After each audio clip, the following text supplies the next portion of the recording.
Méditation du 11 août, une histoire unique. Que chacun vive selon la part que le Seigneur lui a attribuée, selon l'appel qu'il a reçu de Dieu. 1 Corinthiens 7, le verset 17 de la version second 21. Dieu écrit une histoire unique avec ma vie. C'est pourquoi, quand je me sens inférieure en voyant des corps sveltes, des familles et les succès professionnels d'autres femmes, je murmure cette prière. Que mon histoire soit respectable. Dieu ne fait pas de copie ni de collage. Il écrit un scénario différent avec chacune de nous. Ma vie ne serait pas meilleure si elle était comme celle de Laura. Ce serait la vie de Laura, non la mienne. Ce qui importe n'est pas que notre histoire corresponde aux normes culturelles ou à un jean de taille S, mais qu'elle soit digne d'être racontée au ciel. Nous devons résister à la tentation de comparer ce qu'il demande de nous avec ce qu'il demande des autres. Écrit Nancy Leigh DeMoss dans Surrender, réédition. Dieu a un appel unique pour chaque personne. Peu importe s'il vous appelle à servir d'une manière qui paraisse insignifiante ou importante, discrète ou visible,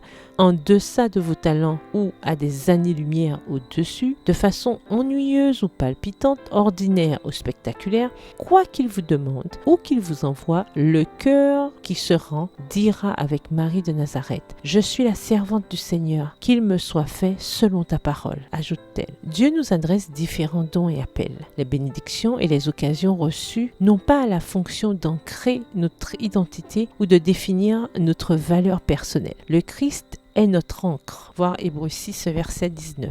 Cessez de comparer. Il n'y a pas d'appel plus grand ou meilleur que celui que Dieu vous a adressé. Ne déshonorez pas Dieu en dévaluant les dons qu'il vous a accordés, écrit John Bloom dans son article Steward the gifts God has assigned to you. Administrez les dons que Dieu vous a assignés. Ne perdez pas votre temps précieux à maugréer à propos des dons que vous n'avez pas ou en ayant du ressentiment envers les autres pour les dons qu'ils possèdent, ajoute-t-il. Utilisez ce que vous avez reçu pour la gloire de Dieu. Il vous donnera une récompense hors de proportion. Il écrira avec votre vie une histoire digne d'être racontée au ciel. Vous serez une page vivante qui raconte l'histoire de la rédemption. Prière. Seigneur, merci parce que tu me donnes un corps et un appel unique à ma mesure. Aujourd'hui, je renonce aux comparaisons. Je veux consacrer mon temps à mieux comprendre mon appel et à utiliser les talents que tu m'as donnés pour ta gloire. Écris avec ma vie une histoire digne du ciel.